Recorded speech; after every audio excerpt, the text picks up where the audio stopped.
Amigos de Calzada Política, continuamos aquí en el estudio con el diputado Samuel García de Movimiento Ciudadano y con nuestro amigo y colaborador Mauricio Sada. Diputado, ya platicamos de la situación como está ahorita el tema de las cuentas públicas que ha sido controvertido en la última semana, pero quisiera que nos platicaras. Sé que traes algunos casos, ya nos dijiste de 900, nada menos que 900 millones en 2 meses de Natividad González Parás, que no checan, que no cuadran, que de hecho ni se encuentran, ¿verdad? No sabemos dónde quedaron. ¿Qué otras cosas ya en detalle, pesos y centavos, traes y fueron ustedes a denunciar? Muy bien. Otro pequeño paréntesis. Cuando analizamos el tema de las cuentas públicas, partíamos de la premisa de que en aquellos años la auditoría se prestaba desde los censores a maquillar. Es decir, la auditoría tiene 4 escalafones: los censores auditores, los jefes de departamento, y luego se dividen los directores de departamento, y luego las 3 áreas: municipios, paraestatales y recursos federales. Y luego un auditor. Nosotros siempre presumimos que conforme va el escalafón escalando, ha habido maquillaje. Por eso nosotros estamos proponiendo en la ley secundaria de anticorrupción que desde el expediente del auditor todo vaya quedado en acta circunstanciada, para que luego no pueda cada jefe borrar. ¿Por qué lo digo? Esto, que son 18 cuentas, ascienden a 14,000 millones de pesos. Lo que sí salió, es decir, lo que el auditor sí se atrevió a estipular en los informes, si uno suma las observaciones. Aquí no quiero decir, como dice Mauricio, que esto es corrupción, pero mínimo el auditor dice montos no solventados que no me pudiste comprobar. Si sumamos las 18, son 14,000 millones de pesos. 18, no todo de Nati, algunas de Rodrigo ya. Prácticamente 7, 8 y la mitad de 9 de Nati. Uh-huh. Y la mitad posterior de 2009 y 10 son de Medina. O sea, uh-huh. Son las salientes de Nati, entrantes de Medina. Son 18 organismos, fideicomisos paraestatales. Unas muy preocupantes son Isteleón y Agua y Drenaje. Yo recuerdo antes de meterme a la política, cuando veía ahí unos programas, pues cambios para ser exacto. Uh-huh. Se discutía mucho lo de Isteleón, que se robó, que el estacionamiento. Yo creo que tendría unos 23, 24 años. Y ahora que ves el informe, pues te das cuenta. Agua y Drenaje, nada más un ejercicio, 2008. Dice el auditor, a pesar del requerimiento pues secundario y uno tercero que hubo, sigue habiendo observaciones no solventadas por 4,058 millones. Esas no me las pudiste comprobar. Y además, hay otros 423 millones que tú pusiste bajo el rubro de patrimonio neto liberado de restricciones que ni siquiera obra en contabilidad. O sea, hay 4,000 millones que no sé dónde quedaron, y hay un rubro que se identificó, que ahí salió el dinero y ni siquiera sabemos a quién salió. Y además uno ve los activos de Agua y Drenaje y los activos son por 2,000 millones. Es decir, en un año te generaste un pasivo del doble de lo que vales. ¿Qué empresa? ¿Qué empresa, por más especulativa, hace eso? Y a mayor razón, una de gobierno que debe ser más conservadora. Y luego tienen los casos de CECITE, Instituto de Control Vehicular. Aquí, por ejemplo, dice el auditor que se emitieron pasivos por 2,952 millones en créditos bursátiles que no están en los contratos del banco que bursatilizó. Entonces, ¿qué tasa contrataron? ¿Quién era el director que firmó el fideicomiso? No hay nada de eso, aun y cuando el auditor lo requirió. Por ello, yo hacía esta reflexión de que qué bueno que ya mínimo haya un subprocurador anticorrupción, porque no tiene nada que ver con esas administraciones, no tiene nada que defenderles, y que él mismo diga que ya tiene una carpeta de investigación que durante 10 años ya detectó qué empresas y personajes eran los operadores de esas administraciones. Esto es oro puro, porque va a poder entonces estar ligando y cuadrando una simetría fiscal, lo que él ya encontró en una empresa con lo que en un fideicomiso en mismos tiempos no hay registro contable. Y que empiece a amarrar.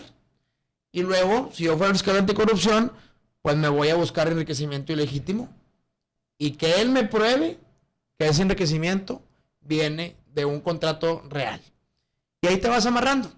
Claro. Esto, desgraciadamente, llevaba secuestrado en el Congreso desde 2007. Es casi 9 años después que por fin una bancada, un diputado, quien sea, se anima a llevárselo como prueba a un subprocurador. Por eso, contrario a lo que dicen el PRI y el PAN, bueno, el PRI se hace loco, dice, no hay tiempo. No hay tiempo y aparte ya estamos en permanente. El PAN dice, no, sí, hay que entrarle. Pero lo que hicieron los diputados es show. Sea show o no, estimado, ya te levanté la vara. Porque tú ni tenías en mente ver las cuentas públicas. Y ahora el mínimo movimiento ya lo subió a la agenda. Ya la ciudadanía te está tupiendo de pasivo. Y les podemos asegurar que no se van a ir limpios este verano. Mauricio, ¿cómo ves estas imputaciones? ¿Tú crees que, digo, a mí me admira que haya esto, por ejemplo, que no haya fideicomisos, que no se vea exactamente?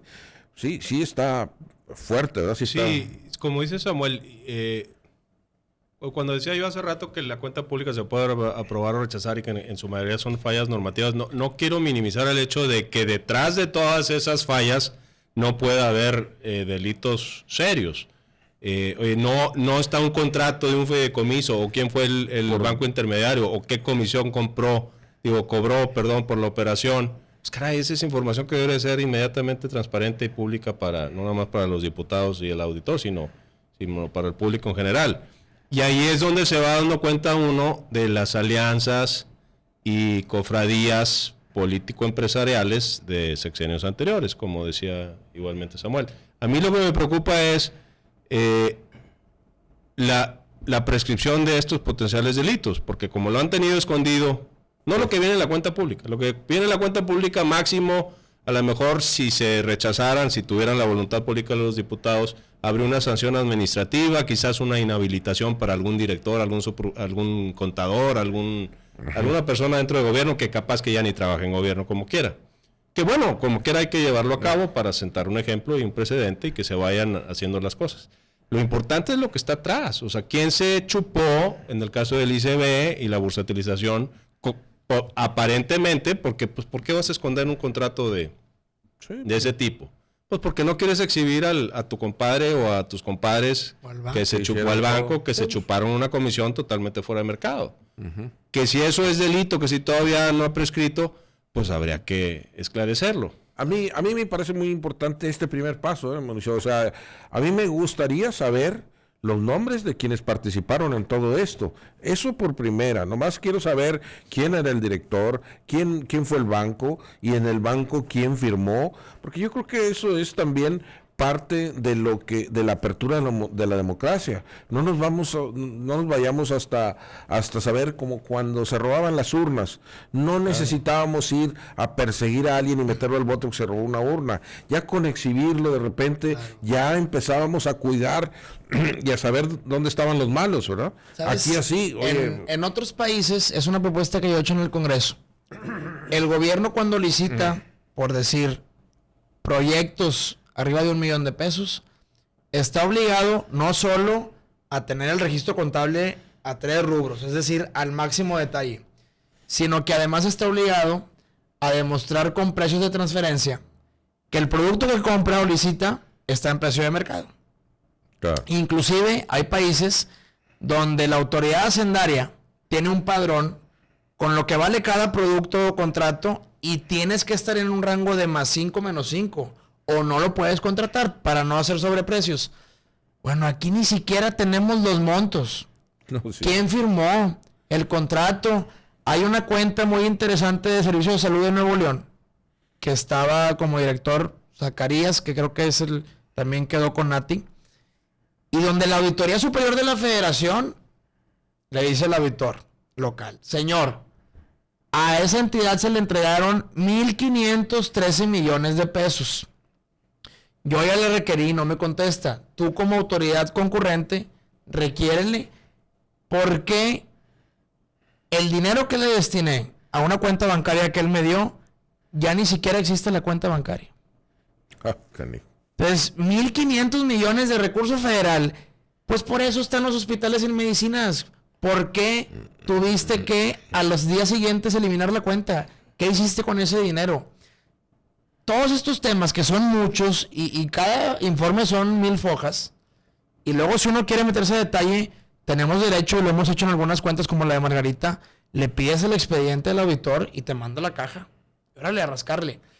Aquí desgraciadamente hay dos temas perversos. Uno es que muchas veces llega maquillado, como es la cuenta de Margarita 2014, que llega en ceros. Haz de cuenta que le dijimos al auditor, oye, me prendiste aquí un focote para checarte, ¿verdad? Y le pedimos el expediente. Y otro muy perverso es que un tema tan técnico como el dinero público lo politices metiendo al Congreso. Debemos aspirar a cómo funciona la Auditoría Federal. La Auditoría Federal ya no tiene nada que ver, es autónoma del Congreso de la Unión. Ya los diputados ven presupuesto, no ven cuentas públicas. Y lo más importante, ellos pueden directamente ejercer acción penal. Por ejemplo, el caso de Rosario Robles, la Auditoría Superior de la Federación le encontró 18 convenios con universidades, en los cuales presumió desvío. En 2 semanas denuncia penal y ya estaba en la PGR. Desafortunadamente, pues eran los mismos, no llegó a mayores, pero en 2 semanas estaba la denuncia. En cuanto la encontré, la denuncié. Eso es lo que debemos aspirar aquí en Nuevo León, que ya los diputados, si sabemos, y me doy una patada al pesebre, que somos malos en lo técnico y buenos para lo político, no metas ahí el tema del dinero. Que se quede el tema de la legislación. Nomás dime un caso para terminar, el Isteleón, porque lo mencionaste de pasadita, sabemos que por años ha sido el Isteleón motivo de controversia por sus finanzas y que el dinero está muy suelto. Sí. ¿Qué encontraron ustedes en Isteleón? Muy bien. Isteleón, de hecho, ese va invicto, porque le tronaron 7, 8, 9 y 10. O sea, Isteleón está atorado en las 4. Todos las 4 traen observaciones importantes. Te voy a dar una. Por ejemplo, 2010. Te dice que hubo una supuesta remodelación por 1,500 millones de pesos. Pero no se localiza con las facturas la empresa que dio el servicio. O sea, ahora factura apócrifa o no está localizado el contribuyente. Otra de Isteleón, me voy a la de 2 millones, pues. 2009. Fíjate esta. Dice el auditor, hay irregularidad en inversiones en valores realizadas por 1,400 millones. Y otras inversiones a largo plazo por 1,089 millones porque se encuentra que se hicieron con bancos de baja calidad. Además, tienes cuentas de orden por pagar a proveedores por 4,079 millones. Inclusive, en aquel tiempo, la Comisión de Vigilancia le instruyó al auditor que volviera a revisar 2008, 9, 11 y 12. Y a la fecha, el auditor no ha entregado esos informes. Entonces, ¿dónde estuvo el seguimiento de la siguiente legislatura? Bueno, para empezar se murió el auditor, ¿verdad? Pero bueno, que en paz descanse. Pero fíjate lo absurdo de lo que dice Samuel. Cuentas del 2009, del 2010. Las facultades que debiera tener la Auditoría Superior del Estado, como bien dice, si fuera totalmente independiente, era para que a más tardar un año después de que se entregan los reportes aclaratorios que pide la misma auditoría, pero inclusive durante el ejercicio fiscal de ese año, que tenga la facultad la auditoría para actuar en cuestión de requerimientos administrativos y si no se solventan, proceder con demandas penales si fuera el caso. Mientras no cambiemos la estructura, que ese es un paso fundamental, se ha discutido desde hace muchos años, algunos hemos estado a favor y nunca ha llegado realmente cerca a hacer una reforma constitucional donde se le quite esa facultad a los diputados. Ya no me acuerdo cuál, pero aquí Samuel me puede corregir, en el 60 y algo así, 6.3 de la Constitución, no me acuerdo cuál inciso, ahí dice que las cuentas públicas las pasan por el Congreso. Las debe revisar el Congreso sí. en un año. En un año. Bueno, para empezar ahí hay un incumplimiento. Pero precisamente siempre han los poderes políticos estado renuentes a liberar eso, modificar la Constitución, y la modifican para cantidad de barrabasadas. Esa sería una muy buena modificación para que la Auditoría Superior del Estado tenga la independencia y no pase por el Congreso. En el Congreso las cuentas públicas nada más se politizan, se cambian como barajitas. Se prostituyen. Y 6 años después, y porque hubo el interés de una bancada independiente o no, pues digo, es Movimiento Ciudadano, pero independiente ciertamente del sistema PRI-PAN, está sacando estas denuncias. Ojalá se pueda hacer algo todavía, ¿no? Quiero cerrar con una más. León 2008. Esta es bien interesante porque yo recuerdo hace años que fue muy mediática, salía mucho en la tele. Y aquí inclusive es tan interesante porque el auditor en los informes da puras declaraciones. Él no puede ni concluir, ni recomendar, ni inferir. Su obligación es observar, ¿no? Pura observación. Bueno, en esta hasta el mismo auditor hace una conclusión. Dice, en este año hubo fincamiento de responsabilidad porque hubo otra remodelación de 39 millones que no hay documentación soporte. Hubo una licitación de un estacionamiento por 24 millones que no se hizo y sí se pagó. Y además hubieron instrumentos bursátiles, lo que conocemos como bonos chatarra, porque eran de tan alto riesgo y baja rendimiento, los famosos hipotecaria su casita, Metrofinanciera y Crédito y Casa.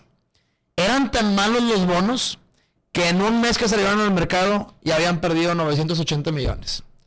O sea, el mismo auditor dice que eran tan malos que perdieron 980 millones, por lo que presume que hubo negligencia. Deja tú, ¿qué tiene que estar haciendo el fondo del Istelión invirtiendo en bonos de esa calificación, tan baja? Nada.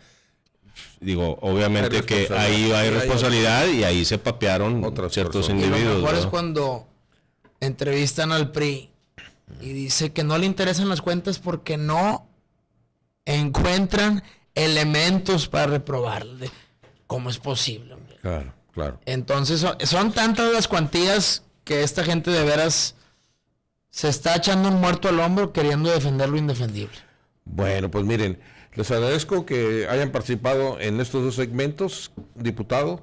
Creo que la cuestión está muy clara para el que quiera realmente verlo y además son documentos públicos, ya va a haber una averiguación, debe haber cuando menos, y las personas que le quieran dar seguimiento, pues ahí están los números. Sí. Lo que sí es cierto es que todos podemos coincidir, parece hasta a nivel de broma que estemos hablando de 8 o 9 años atrás las cuentas y que no se haya hecho nada. O sea, es casi inconcebible en un estado moderno. Se supone que somos los estados modernos del país. Como decía Mauricio, si yo fuera el abogado de estos malandros, perdón por el adjetivo, el primer argumento que pondría en mi amparo penal sería que como la Constitución está por encima de la ley secundaria, la Constitución dice que el Congreso tenía 1 año, ya prescribió. O sea, así de endeble es el sistema. Entonces tenemos que entrarle duro y sólido a estos temas. No les des ideas.